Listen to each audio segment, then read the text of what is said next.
Assalamualaikum warahmatullahi wabarakatuh. Nama saya Muhammad Rifai dari Prodi Manajemen Pendidikan Islam kelas C4 Fakultas Tarbiyah dan Ilmu Keguruan. Di sini saya akan menjelaskan materi tentang perilaku individu dan pengaruhnya terhadap organisasi dari mata kuliah Perilaku dan Komunikasi Organisasi Pendidikan yang diampu oleh dosen Ibu Siti Aminah MPD. Baik, di sini saya akan membahas beberapa materi. Yang pertama, variabel yang mempengaruhi perilaku individu dan pengaruhnya terhadap kehidupan. Yang kedua, proses terjadinya motivasi. Yang ketiga, teori-teori motivasi dan menghubungkan dengan kehidupan organisasi. Langsung saja, materi yang pertama yaitu variabel yang mempengaruhi perilaku individu dan pengaruhnya terhadap kehidupan. Sebelum ke jenjang selanjutnya, harus kita tahu apa pengertian perilaku individu. Perilaku individu adalah sebagai suatu fungsi dari interaksi antara individu dengan lingkungannya. Individu membawa tatanan dalam organisasi berupa kemampuan, kepercayaan pribadi, pengharapan, kebutuhan, dan pengalaman masa lainnya. Dari uraian tersebut bisa disimpulkan bahwa perilaku manusia adalah semua kegiatan atau aktivitas manusia, baik yang diamati langsung maupun yang tidak dapat diamati oleh pihak luar. Selanjutnya yaitu variabel-variabel dependen. Yang pertama, produktivitas, yaitu suatu ukuran kinerja yang mempengaruhi keaktifan dan efisiensi. Yang kedua yaitu keabsenan, dalam kurung kemangkiran, yaitu gagal atau tidak melapor untuk bekerja. Yang ketiga, pengunduran diri, dalam kurung keluar maksudnya karyawan. Maksudnya yaitu penarikan diri secara sukarela dan tidak sukarela dari suatu organisasi. Selanjutnya yaitu kepuasan kerja. Maksudnya yaitu suatu sikap umum terhadap pekerjaan seseorang atau selisih antara banyaknya ganjaran yang diterima seseorang pekerja dan banyaknya yang mereka yakini seharusnya mereka terima. Baik, yang selanjutnya yaitu variabel-variabel independen. Variabel-variabel level individu. Yang pertama yaitu ada usia, meliputi jenis kelamin, meliputi status perkawinan dan masa kerja. Dan yang kedua, variabel-variabel level kelompok. Dan yang terakhir yaitu variabel level sistem organisasi.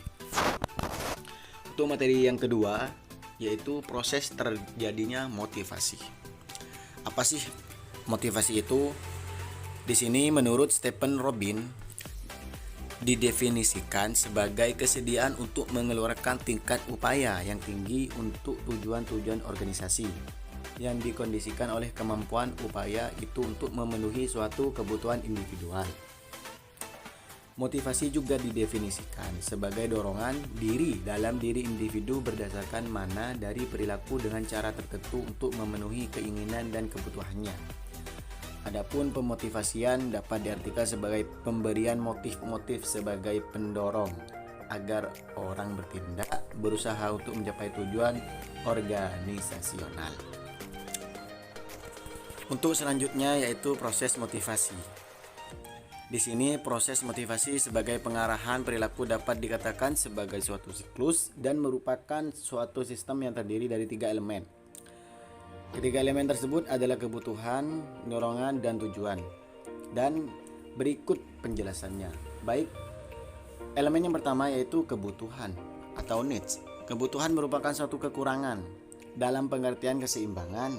Kebutuhan tercipta apabila terjadi ketidakseimbangan yang bersifat fisiologis dan psikologis. Elemen yang kedua yaitu dorongan atau drivers. Maksudnya yaitu suatu dorongan dapat dirumuskan secara sederhana sebagai suatu kekurangan disertai dengan pengarahan. Dorongan tersebut berorientasi pada tindakan untuk mencapai tujuan. Elemen yang ketiga, yang terakhir yaitu tujuan atau goals.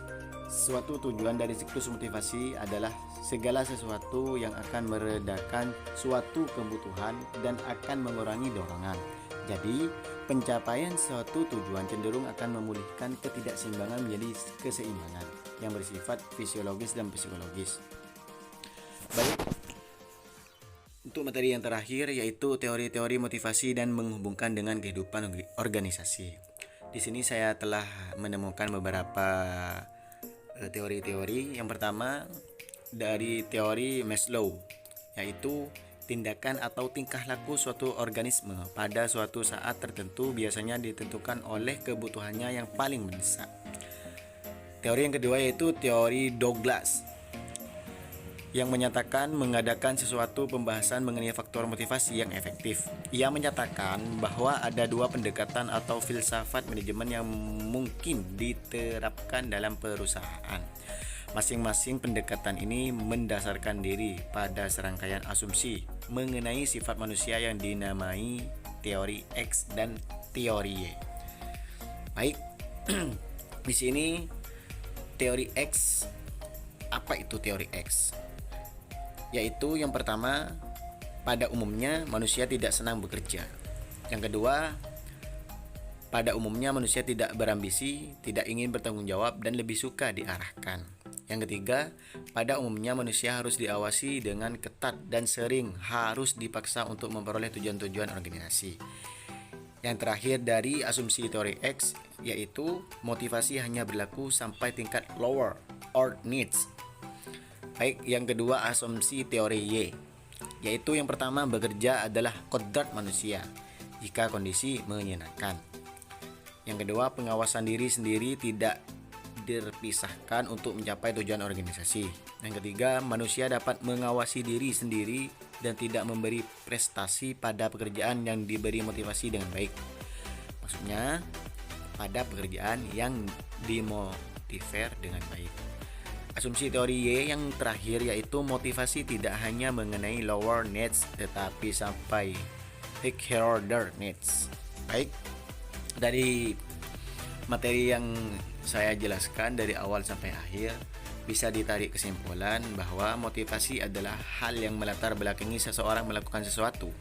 Motivasi kerja adalah hal yang melatar belakangi seseorang untuk melakukan pekerjaan atau yang menjadikan tanggung jawab. Faktor-faktor yang berpengaruh terhadap komitmen perilaku individu dan pengaruhnya terhadap organisasi, diantaranya perbedaan karakteristik individu yang meliputi usia, tingkat pendidikan, jenis kelamin, karakteristik yang berhubungan dengan pekerjaan, karakteristik struktural yang meliputi formalitas dan desentralisasi, pengalaman dalam bekerja, kepercayaan dan penerimaan yang penuh atas nilai-nilai dan tujuan organisasi, keinginan bekerja keras demi kepentingan organisasi, dan keinginan untuk mempertahankan diri agar tetap menjadi anggota organisasi.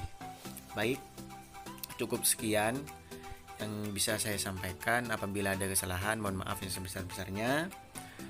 Semoga bermanfaat. Assalamualaikum warahmatullahi wabarakatuh.